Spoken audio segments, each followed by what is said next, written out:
Hi guys, my name is Nix Marikuma and I am the owner of Marikuma Healing. Today we are talking about the flight response, alright? Again, we're continuing about trauma responses, how to deal with abuse, how to forgive ourselves, how to heal from that, to deal with different types of emotions and things. That's what this week and most likely next week is going to be about, okay? Just life advices and things of that nature, alright? Alright, so flight response is another trauma response. As many of you guys may know, or some of you guys may know, there are different types of responses with trauma, all right? I'm going to tackle 5 of them.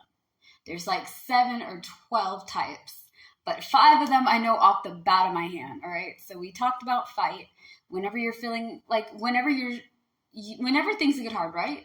You start fighting back. You get louder, you get aggressive, you go toe to toe, hand to hand. But with the flight response is the exact opposite.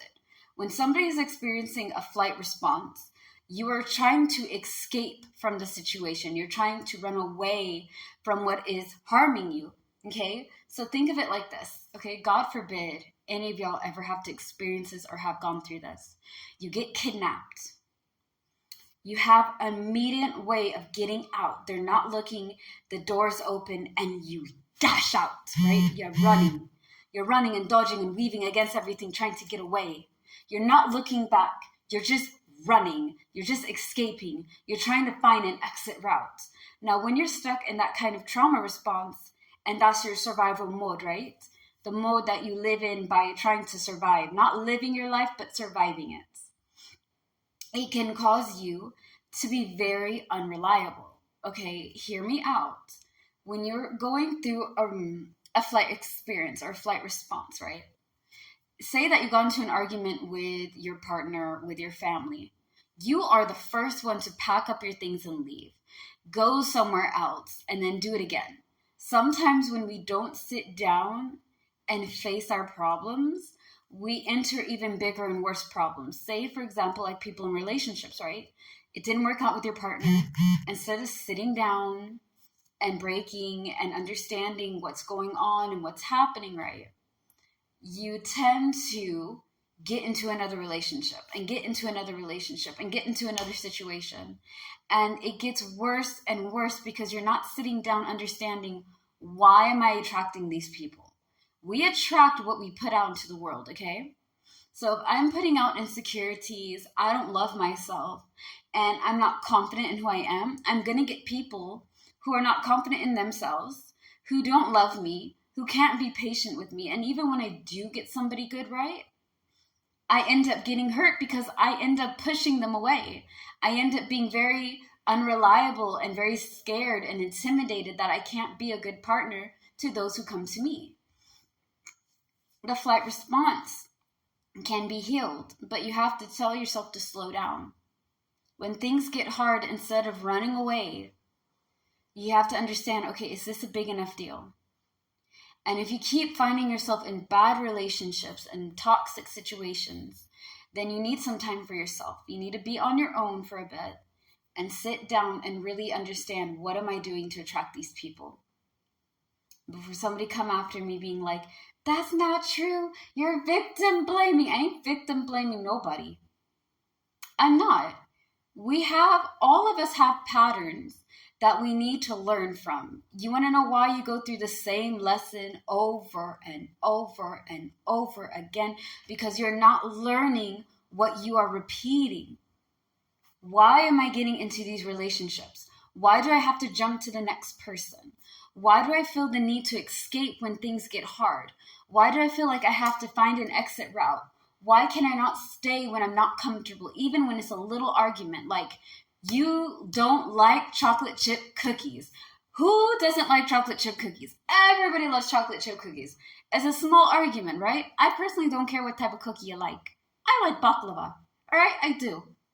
But I'm not going to go after somebody who doesn't like baklava. It's not everybody's treat, bro. Anyways, that being said, even the smallest arguments, you avoid. You don't confront. You can't confront because you're scared it will get into something else. So you avoid, which then turns into you getting more uncomfortable, which makes you feel more threatened. And then you get into a place where you can't go back to talk about the things. So you escape, you run away from your problems because you're afraid, because you're not comfortable with facing your problems. You have to face your problems with yourself. Bro, why am I attracting these people? I don't want to be alone. Why do I not want to be alone? I'm scared to be useless. Why am I scared to be useless? Because when I was younger or when I was with people, they told me that I'm not good enough. I will never be amount to anything. You know, I'm only a pretty face. I'm only a body. I'm only a person. I'm only a tool. I don't think I can be loved.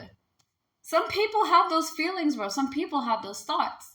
And rather than to go over there and try to tell somebody that what they're doing makes you uncomfortable, and when it gets really escalated that you can't sit still enough to be on your own and be like, okay, I need a break from people and I need to figure myself out because I'm tired of running. I'm tired.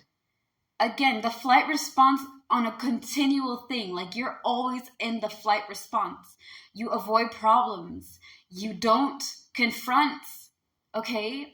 Because you feel like if you do, it'll get something bad. And even when you do it and you meet resistance, you fold. Okay, you're like, you know what? Okay, fine. It's not going to work. I don't need to be here. I don't need you. I don't need anybody. I'm getting out. Then you find somebody that treats you nice, says a few nice things, and you go back into them. Same people, different faces. Sit down and let yourself be a safe feeling and a safe space for yourself. Build yourself up to where you're like, okay, I can be able to talk about what's bothering me and not run away from it. Sorry, guys. Hold on. I have a thing about doors.